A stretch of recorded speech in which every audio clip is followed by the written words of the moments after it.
हम इंसान भले कितनी ही तरक्की क्यों ना कर लें, बट फिर भी हम चैन से बैठने वालों में से नहीं है। हमने अपने इस प्लेनेट यानी अर्थ का चप्पा चप्पा तो छान डाला है और वहीं पर अब हम पड़े अपने पड़ोसी प्लेनेट यानी मार्स के पीछे। लेकिन मार्स ही क्यों?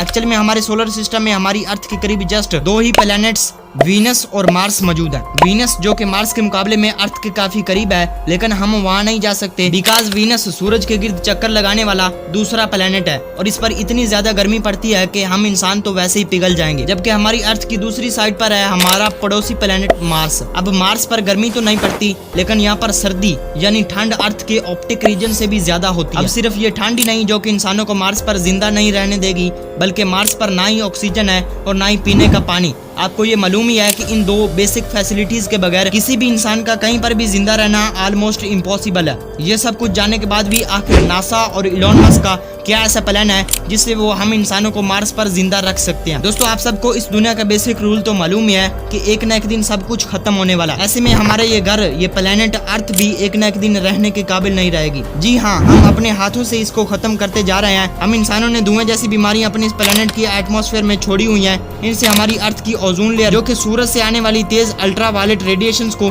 अपने अंदर ऑब्जर्व करती है, आहिस्ता आहिस्ता से खत्म होती जा रही है। इसमें हमारे साइंटिस्ट का मानना है कि हम इंसानों को कभी न कभी अर्थ को छोड़ना पड़ सकता है, इसलिए हम पड़े हैं मार्स के पीछे। ऐसे में एक बड़ा सवाल ये भी उठता है कि एक ऐसा प्लेनेट जहाँ पर जिंदा रहने के लिए ना ऑक्सीजन है, ना ही पानी और ना ही दूसरी खाने की चीजें, तो फिर आखिर हम इंसान वहाँ पर जिंदा कैसे रह पाएंगे? आपके इस सवाल का जवाब शायद इलॉन मस्क और नासा के पास मौजूद है। हेलो दोस्तों, मैं हूँ आपका अपना यार और दोस्त मिस्टर बशीर। तो चलो हमेशा की तरह शुरू से सब कुछ स्टार्ट करते हैं।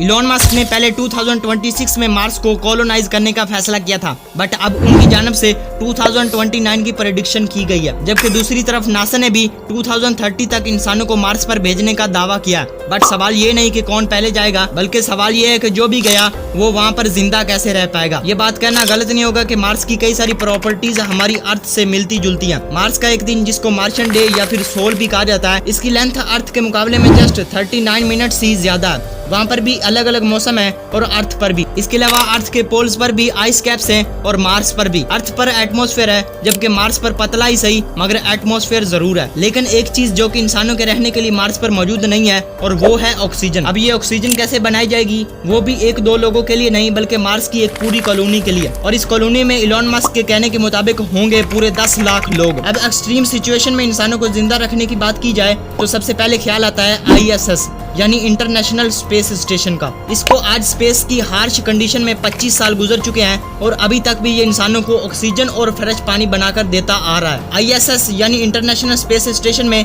4 से 5 एस्ट्रोनॉट हर वक्त मौजूद रहते हैं, जिनकी एक दिन की पानी की रिक्वायरमेंट मिनिमम 45 लीटर्स है, यानी एक मंथ की 1350 लीटर और एक साल की 16,200 लीटर। इसके अलावा ISS पर 1000 kg गैस हर साल यूज की जाती है। इतना ज्यादा पानी और ऑक्सीजन अर्थ से 400 किलोमीटर दूर स्पेस में कैसे बनाया जाता है? अब ये कैसे बनता है इसको डिटेल में एक्सप्लेन करना थोड़ा सा चैलेंजिंग होगा, लेकिन हाँ, इसको मैं शॉर्ट में आपको जरूर बता सकता हूँ। एक्चुअल में ISS में एक ऐसा सिस्टम लगाया गया है जो कि ह्यूमन वेस्ट, यूरिन, पेशाब, स्वीट यानी पसीना और ह्यूमिडिटी से पानी कलेक्ट करता है और फिर इसको साफ पानी में कन्वर्ट करके फिर से पीने के काबिल बना देता है। एक एस्ट्रोनॉट ने बहुत अच्छी बात कही थी कि हमारी आज की कॉफी से ही हमारी कल की कॉफी बनने वाली है। और अब ऑक्सीजन बनाने के लिए ISS में एक अलग ही सिस्टम मौजूद है जो कि इलेक्ट्रोलाइसिस के असूल पर काम करता है। इस प्रोसेस में पानी से करंट गुजारा जाता है, जिससे H2O यानी पानी टूटकर हाइड्रोजन और ऑक्सीजन को अलग अलग कर देता है। इनमें से ऑक्सीजन को सांस लेने के लिए इस्तेमाल किया जाता है, जबकि हाइड्रोजन को कई सारे दूसरे मकासद के लिए यूज किया जाता है। अब मैं आपको बताता चलूं कि अर्थ से 1 लीटर पानी को ISS तक पहुंचाने में